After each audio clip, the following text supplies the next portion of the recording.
Yeah, good practice today. Really competitive. Thought it was good.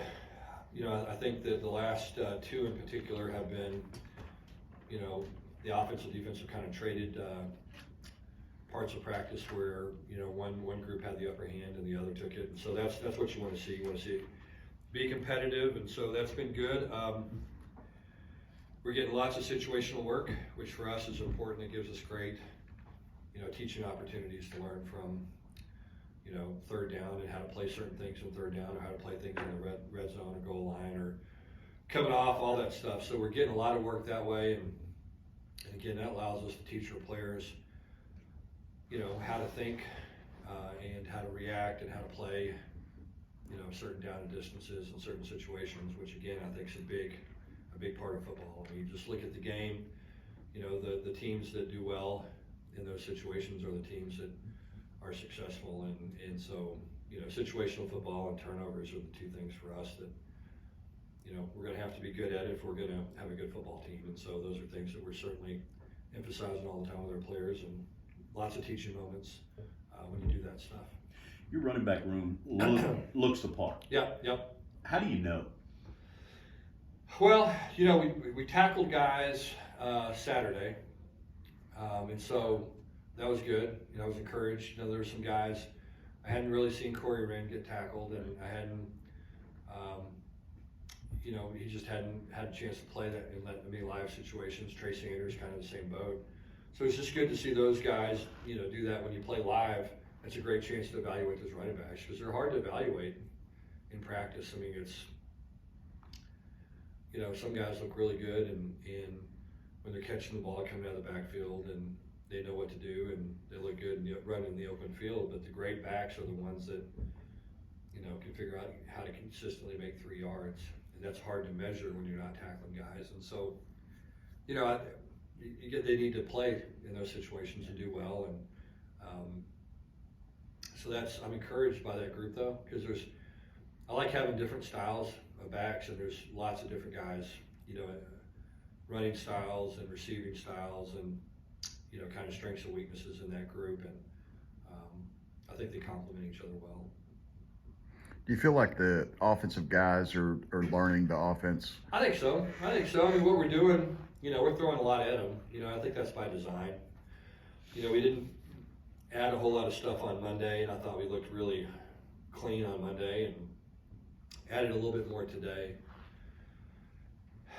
But we're trying to throw kind of the whole kitchen sink at them and see what guys are comfortable doing and how it fits our skill, and and then we'll kind of pare it down to what we're good at and what our quarterbacks are comfortable running and what we think is going to utilize our players the best. We still haven't had a full complement of guys. I mean, just look around, and we got a lot of guys kind of coming off of injury that aren't playing much. That I think are going to be big contributors, whether it's Jalen Robinson or Jack Bash or, DJ Allen or, just a bunch of different guys that, we're kind of watching their reps and what they're doing this spring. And, you look up out there and you go, yeah, we have some depth at wide receiver. And then you think, well, there's 3 or 4 guys that I think are going to play a big role maybe that aren't participating. And so Cordell Russell. So, you start looking at that group and you go, we got some depth, and we have some big guys and some fast guys, and some guys who can make plays, and then it's fine-tuning the offense to kind of utilize their skill sets. But I do think that they're, the wide receiver group's solid, and like what they're doing, and like that we're starting to get some semblance of continuity, even though we don't have a bunch of guys out there. What are your initial thoughts on what you've been seeing from Avery Helm so far this year? I love Avery. I think he's competitive. I like his mentality. I think he's got the right mental makeup for a corner. Those guys have to have a short memory, and it doesn't seem like he gets rattled. It seems like he's a, kind of an emotionally mature guy. I like his length, athleticism, all the stuff's there. He's just learning how to play our style of defense, and if you're a defensive back, this is really the kind of defense you want to play in. You get to do everything. You get to play man, you get to play zone. You get to blend a lot of different coverages and mixed coverages and disguise, and so it's a great defense to be a corner in, because again, it goes back to what we said offensively. You know, if you're really good at something, then you can find a way to do that within our defense. And you know, if you can press, do it consistently, then our defense allows you to do that. If you're a better off player, then you can play off. And so, you know, it kind of brings out the best, I think, in those corners. But I like what I've seen so far out of him. He's, like I say, he makes plays on the ball. I think I've seen enough of him being physical to think that he can bring that part of you know, that part of the game to that position. And I think that's certainly important. He explained his why to us, his relationship with his younger brother has autism. I'm curious, what type of young man is he off the field? You know, I really like him. I liked him when he came up on his visit. You know, he just seemed like he's one of those guys that was just mature. I think sometimes those transfers, you know, guys are heavily recruited and they go someplace and they go to, you know, a perceived big program. You know, I think guys learn a lot from going and doing that, just about really what's important. It gives them some perspective, and I think that's probably what happened to him to a degree, where, you know, you go someplace and it looks fun on paper to go there, and all of a sudden you got to go a long way from home, and you got to figure out how you're going to travel back and forth, and nobody knows you, and you don't know any of these players, and there's not a relationship, and trying to adapt to new people and new surroundings, and you know, and just all those kind of things, and then to have, you know, challenges at home too, that, you know, that's a lot of weight for young guys sometimes to deal with, and so, you know, when you have a chance to come closer to home and you're around people that you know, and you know, people that are invested in you, and then it makes dealing with difficult times a lot easier. You know, I tell the story all the time about, you know, my experience as a GA. You know, 1997, I'm in Kentucky, and we beat Alabama for the first time in 75 years, since 1922. Kentucky beat them, and we have this great deal. We tear the goalpost down. We have this great celebration, and you know, it's all over. I walk out of the locker room. There's not one person that I know out there waiting on me. You know what I mean? I was in Lexington, Kentucky. I was away from my family, my friends, and people that were invested in my life. And you know, you want to share success with people you know and you care about. And that's what made this year so special for us. Is, you know, we walk out of the locker room, and you know, after the Fiesta Bowl, and there's 100 people I knew, and that was different. You know what I mean? That was different than that experience, and that's what again is so great about being close to home for me in Fort Worth. Is, you know, we have a home football game or a road game. You know, I'll walk to the bus, and my friends and family and people that I've coached with and former players and just all the stuff, you know, they're there because it's close to home. And I think that's what makes staying close special. You know, I think sometimes these guys get this, you know, view in their eyes about, you know, going off to college and going away and doing all that, and sometimes it can hit you right between the eyes. It hit me back in 1997, you know, where I was like, oh, I want to be someplace that's closer to home, around people that I know and care about. Coach, is it fair to say, as a head coach, have you always been air raid? Yeah, I mean, it just kind of depends on how you define air raid. Right. And I think we still are air raid. I was going to ask, because this should be the first year where you're. I mean, you know, and people, if you say what is air raid, I mean, air raid is more, in my opinion, a state of mind than it is, you know, certain plays. And I think that's, you know, we're still running base plays in air raid. I mean, you saw, you know, 20 different versions of mesh today, which is probably, you know, one of the big air raid plays that goes in day one.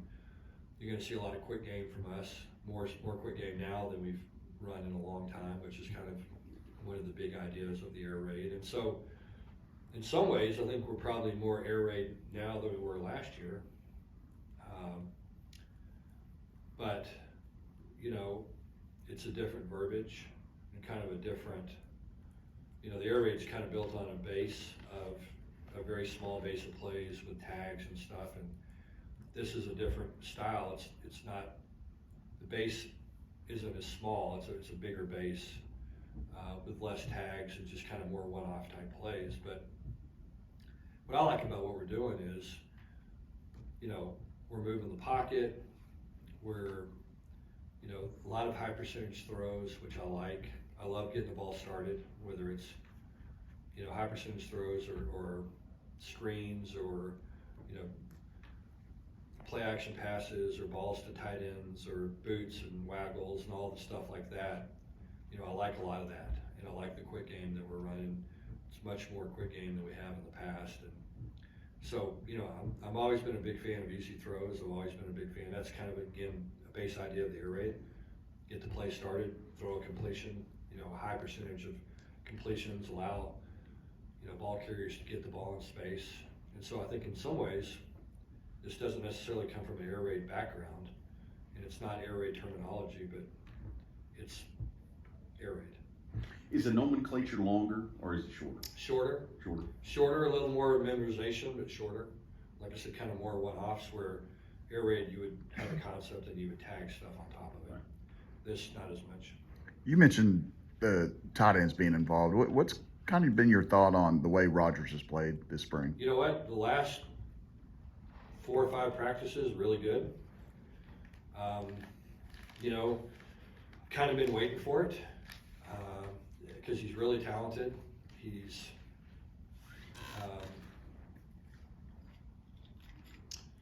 I think the biggest thing for him is just needed to learn how to strain consistently. I think that's what happens when you're a good athlete sometimes, and things kind of come easy to you. Sometimes all of a sudden you kind of get in that 80% mode where you're 80% all the time, and he's got to learn to go 100% and do it consistently. And he's shown moments of that, but there hasn't been a ton of consistency up to this point. Now the last 4 or 5 practices, I've seen it, and I've been real encouraged by it. He's shown some toughness with his hand on the ground. The talent's always been there. That hasn't been an issue. It's just been, doing it consistently, and it's just competing at a really high level. And, you have to do that consistently. And if you don't, it's going to be hard to get a lot of playing time. And as I've said, these last 4 or 5 practices, I've been really impressed with that shift in his approach, and hopefully he'll continue. But he's talented. He really is. He's talented, and I like what he brings to that position. And again, I'm starting to see the things that we need to see to make him a good player. What made Last one, go ahead.